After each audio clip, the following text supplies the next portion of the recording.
একদিকে যখন একটি বাচ্চার আশায় শ্রদ্ধার অনেক কষ্টে জীবন চলছে, অন্যদিকে তখন কীর্তি তার বাচ্চাকে নিয়ে নাজেহাল অবস্থা। জানবো আজকের এপিসোডে, তাই স্কিপ না করে সম্পূর্ণ ভিডিওটি দেখতে থাকুন।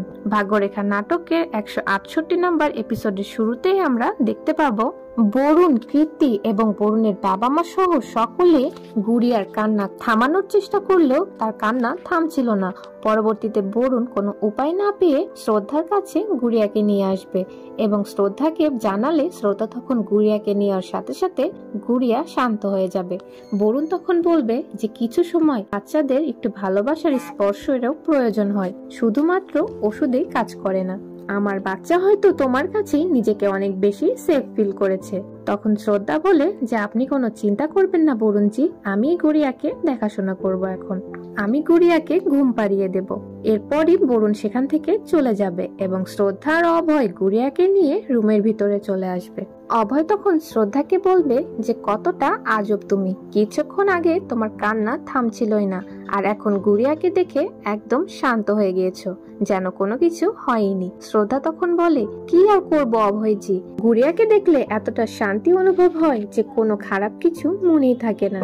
এটি বলে তারা তখন শুয়ে পড়বে এবং একে অপরের সাথে গল্প করতে থাকবে যে কালকের গুড়িয়ার নামকরণের অনুষ্ঠানটি অনেক ধুমধাম করে করব। পরবর্তী দৃশ্যে আমরা ত্রিপাঠী পরিবারের নামকরণের অনুষ্ঠান দেখব, যেখানে কীর্তি রেডি হয়ে বসেছিল, কিন্তু তখনও বরুণজি আসছিল না।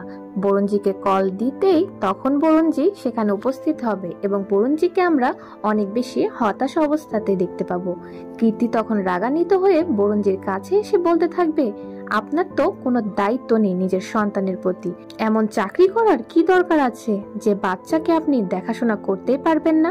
এই কথা শুনতেই বরুণ বলে ঠিকই বলেছ কীর্তি, এ কারণেই হয়তো আজকে আমার চাকরিটি চলে গিয়েছে। এটি শুনে বাড়ির সকলে তো অনেক দুশ্চিন্তা করবে, কেননা কিছুদিন আগে অভয় এবং শ্রদ্ধার চাকরিও চলে গিয়েছিল এবং আজকে বরুণজিরও চাকরি চলে গেল। এখন কি অবস্থা হবে সংসারের? ঠিক তখনই পাড়ার অন্য মহিলারা বলে উঠবে ঠিকই হয়েছে, আমরা তো আগেই বলেছিলাম যে একটি অশুভ মেয়েকে দিয়ে অনুষ্ঠানের শুরু না করাতে, আমাদের কথা শুনলে এমন হতো না। অভয় তখন বলবে যে বরুণের চাকরি যাওয়ার সাথে শ্রদ্ধার কোনো সাথ নেই। শ্রদ্ধার তখন অনেক কষ্ট হলেও সকলকে থামিয়ে দিয়ে বলতে থাকবে যে যখন লক্ষ্মী বাড়িতে এসেছে বরুণজিরও কোনো কষ্ট হবে না। এটি বলে শ্রদ্ধা আরো বলতে থাকবে যে আজকে থেকে বরুণজি আমাদের কোম্পানিতে সেলস হেড হিসেবেই কাজ করবে।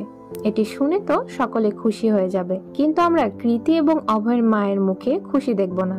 অভয়ের মা তৎক্ষণাৎ শ্রদ্ধাকে বলবে এত বড় ডিসিশন নেওয়ার আগে তোমার তো আমাদের সাথে কথা বলা উচিত ছিল, দুইজন ভাই একসাথে কখনোই ব্যবসা করতে পারবে না। ঠিক তখনই অভয় এবং বরুণের বাবাও বলে উঠবে যে কেন নয়, দুইজন ভাই, আমাদের মধ্যে তো আজ পর্যন্ত কখনোই কোনো কিছু নিয়ে ঝামেলা হয়নি, ওদের মধ্যেও কোনো সমস্যা হবে না এবং অভয়ও এতে সম্মতি জানায়। তারপরও আমরা অভয়ের মাকে নারাজ দেখব। বরুণের মা তখন শ্রদ্ধার কাছে বলতে থাকবে যে শ্রদ্ধা, তোমার কাছে আমরা অনেক বেশি ঋণী হয়ে গেলাম, জানি না তোমাকে কিভাবে ধন্যবাদ জানাবো।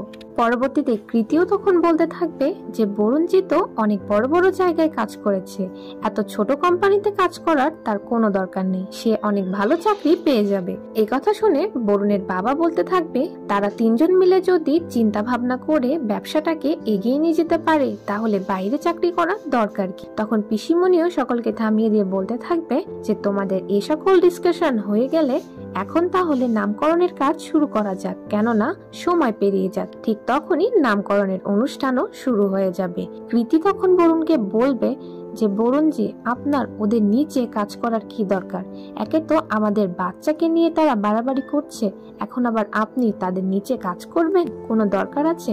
বরুণ তখন কিছু বলতে পারবে না।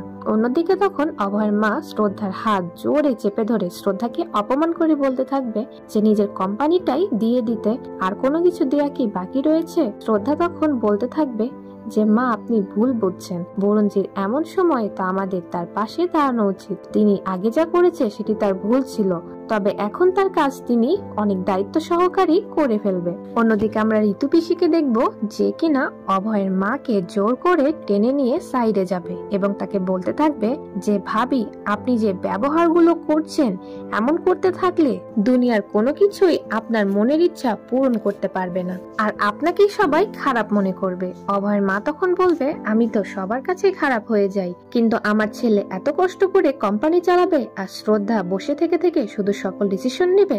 ঠিক তখনই ঋতু পিসি তাকে বলতে থাকবে যে এ সকল কথা বাদ দিন, আজকে যেই পণ্ডিতজি এসেছে সে অনেক বেশি জ্ঞানী, আপনি চাইলে শ্রদ্ধাকে তার কাছে হাত দেখাতে পারেন, হতে পারে শ্রদ্ধার মা হওয়ার সম্ভাবনা আছে কিনা তিনি সেটা জানিয়ে দিতে পারবে, আর আমরাও কিছুটা বুঝতে পারবো। অভয়ের মা জবাবে বলবে, এটি একদম ঠিক বলেছ ঋতু, আমি তাহলে তাই করব। পরবর্তী দৃশ্যে আমরা দেখব ত্রিপাঠী পরিবারের সকলেই বাচ্চার নাম কি রাখবে এটি নিয়ে কথা কাটাকাটি করছিল। ঠিক তখনই সকলে বলবে যে শ্রদ্ধায় বাচ্চার নাম রাখুক। কৃতি তখন এই কথা শুনে অনেক বেশি রাগান্বিত হয়ে যাবে এবং বলতে থাকবে যে বাচ্চার মা আমি, নাম রাখার অধিকার শুধু আমার রয়েছে। এটি শুনতেই শ্রদ্ধার বাবা তখন তাদেরকে বলে উঠবে যে তুমি মা, অবশ্যই তোমার নাম রাখার অধিকার রয়েছে, তুমি মা, কিন্তু তাই বলে যে তুমি ছাড়া আর কেউ নাম রাখতে পারবে না এমন তো নয়।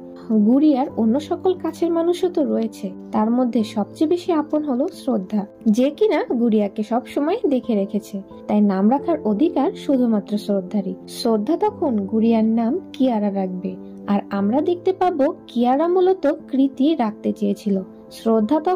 শ্রদ্ধা আসলে কৃতির মন রাখার জন্যই গুড়িয়ার নাম কৃতির ইচ্ছা মতোই দিয়ে দেয়। এটি দেখে তো কৃতি অনেক বেশি রেগে যায়। পরবর্তীতে গুড়িয়াকে নিয়ে তার কানের কাছে বরুণ এবং কৃতি কিয়ারা বলে তার নাম উচ্চারণ করার পর সেই রীতি সম্পূর্ণ হলে তারা তাকে নিয়ে সাইডে চলে যাবে। অপরদিকে আমরা দেখতে পাবো অভয়ের মা পণ্ডিতজিকে বলছে, পণ্ডিতজি আপনি একটু দাঁড়ান, আপনার সাথে আমার কিছু জরুরি দরকার রয়েছে। এটি বলে শ্রদ্ধাকে সাইডে নিয়ে যাবে। অতঃপর আমরা কৃতিকে দেখবো, যে কিনা বরুণজিকে রাগান্বিত হয়ে বলছে যে আপনি তাহলে নিজের ইচ্ছা মতোই কাজ করলেন, আমার কোনো কথাই শুনলেন না। এর সাথে কীর্তি আরো বলতে থাকবে যে দিদু আমার ঠিক করা নামটি রেখে দিল এবং সকলের কাছে অনেক বেশি প্রশংসা পেল। এটি শুনে বরুণ তখন রেগে কীর্তিকে বলবে, একে তো শ্রদ্ধা তোমার মন রাখার জন্য তোমারই ঠিক করা নামটি রাখলো, আর তুমি বলছো এটি প্রশংসার জন্য করেছে। কৃতি তখন বলবে, আপনি তো দিদুর কোনো দোষই দেখতে পান না, আর এখন তো আপনি দিদুর কাছে চাকরিও নিয়েছেন, এখন তো আরোই দেখতে পাবেন না, আর দিদু তো কখনো মাও হতে পারবে না। এটি শুনতে বরুণ তখন রাগান্বিত হয়ে কীর্তিকে থামিয়ে দেবে। অপরদিকে আমরা শ্রদ্ধাকে দেখবো, যার হাত পণ্ডিতজি গণনা করছিল যে শ্রদ্ধার কোনো বাচ্চা হবে কিনা, এবং অভয়ের মাকে আমরা তখন চিন্তিত অবস্থায় দেখবো যে পণ্ডিতজি কি কথা বলে। আর এখানেই টান টান উত্তেজনার সাথে এপিসোডটি শেষ হয়ে যাবে। তাহলে কি শ্রদ্ধা কখনো মা হতে পারবে জানতে পারবো নেক্সট এপিসোডে। আর নেক্সট এপিসোডটি পেতে হলে আমাদের চ্যানেলটিতে সাবস্ক্রাইব করে রাখুন, কেননা ভাগ্যরেখা নাটকের সমস্ত খুঁটিনাটি আপডেট সর্বপ্রথম আমরা আমাদের চ্যানেলে দিয়ে থাকি।